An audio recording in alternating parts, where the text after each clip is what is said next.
So we got Boruto episode 184, and in this episode we got a lot of stuff going on. There was so much crazy shit that happened in this episode, I couldn't even believe what I was watching. The anime definitely pulled through with this adaptation, as this episode was fire. They have adapted the manga pretty well. Now I'm going to discuss some things that they didn't adapt later on in this review, but I do want to start off by saying, can we get an F in the chat for Mugino? Mugino really sacrificed himself against Ao for Team 7 to escape away. Mugino is dead. We've spoken on that Mugino pack. Obviously in the anime, he was in the Kata activation arc. They gave him some development. They flushed his character out and they made his death hit very, very hard. Like, I'm gonna be real with you, when I was reading the manga portion of this arc, I could care less about Mugino. When I looked at Mugino, I'm like, yo, this guy is fodder trash. Who cares about him? I looked at him as a filler character, but you know, in the anime, they really fleshed out his character, especially in the Kata activation arc and the way he developed this relationship with Boruto, especially in Boruto episode 180, before they went on this mission. Mugino, we saw his backstory with the third Hokage. We saw how he interacted with Boruto. RIP Mugino, we spoken on that Mugino pack. But I also do want to talk about the beginning of this episode, as we do see Team 7 and Katasuke head off to find Konohamaru Mugino, and there was a specific scene that the anime took out that was actually in the manga. In the manga, Sumire actually confesses her love for Boruto to Sarada, and this is actually taken out of the anime. The anime decided to not adapt this scene in a chapter, which,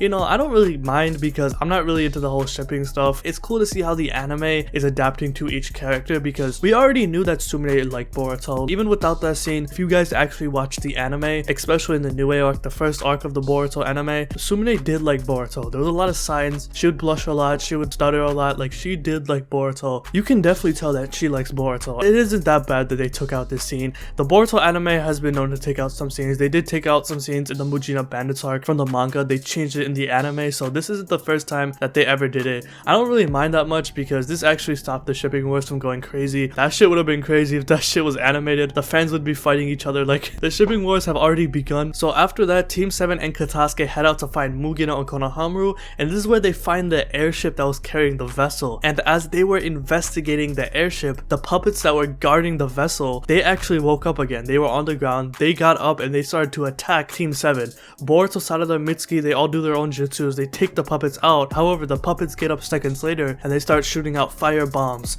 And this is where Katasuke starts to absorb them using his scientific ninja tool. Sarada realizes that, yo, these puppets, they are scientific ninja tools in itself. They don't weave signs, they just shoot out jutsu. And this is where we see the weakness of the scientific ninja tool. And this is where Team 7 stomp out the puppets, and this is where they head off to find Konohamaru and Mugino. And while Team 7 meets up with Konohamaru and Mugino, Konohamaru does say that he has got some information from the box that was holding the vessel. He used a USB scroll to download the data that it was holding, and this is where we see Ao enter the cave, and he is holding a minigun. And before people get mad about Ao using a minigun, we've seen characters use this type of technology in Naruto Shippuden. If you're getting mad about this, you should get mad in Naruto Shippuden when the Predator Path was shooting literal missiles during the Pain arc. There were so many times in Naruto Shippuden where they used this type of technology. So this is where Ao actually uses the minigun. He starts shooting at everyone, and this is where both Katasuke and Konohamaru come in clutch, where Katasuke, he actually absorbs the minigun, which of course was a scientific ninja tool. It was also shooting out fire bombs, which Katasuke absorbed, and this is where Konohamaru used the Rasengan to break Ao's minigun, basically neutralizing the threat for now. And after that, Ao uses another power to hurt Konohamaru, knocking out Konohamaru in the process. And after that, Mugino, despite being hurt, he grabs Ao from behind, and Mugino tries to do some talk no jutsu, and Mugino is trying to tell him, yo, stop, we can talk this out. We get a flashback of both Mugino and Ao talking back in episode 178. We got a really cool flashback, and this hit really hard as Ao used basically the chakra saber, or the chakra blade, I think that's what it's called, to literally stab Mugino in the chest. And this is where Mugino dies. He makes a sacrifice as the chakra blade went through his chest. He does Earth style rock breaker, destroying the cave, allowing Team 7 to escape.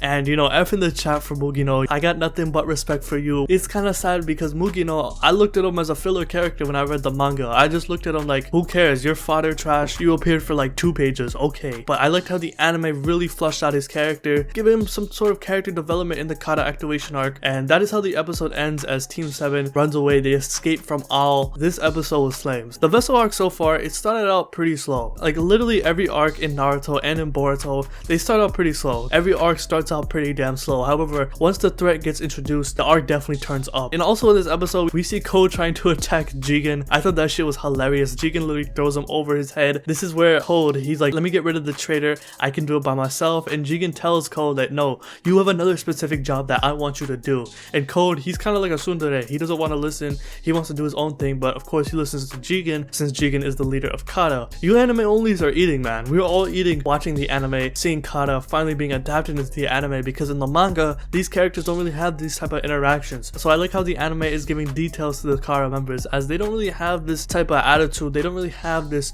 type of playfulness like they did in the manga. In the manga there was some scenes like that, sure, but in the anime you could definitely get a feeling for each character. So I really like how the anime is really fleshing out these characters. I like how we're getting a lot of screen time with the Kara members, so I definitely do appreciate that out of the Boruto anime. So let me know what you think about this in the comment section below. What do you think about this episode? Are you ready for the next couple of episodes? Because in the beginning of this episode we also did see Kawaki. I think that was crazy. I think that is a good foreshadowing, because these next couple of episodes are about to be flames. So let me know what you think about this episode in the comment section below. So if you like this video, hit that like button, subscribe, hit the bell as well, and have a good day. Peace.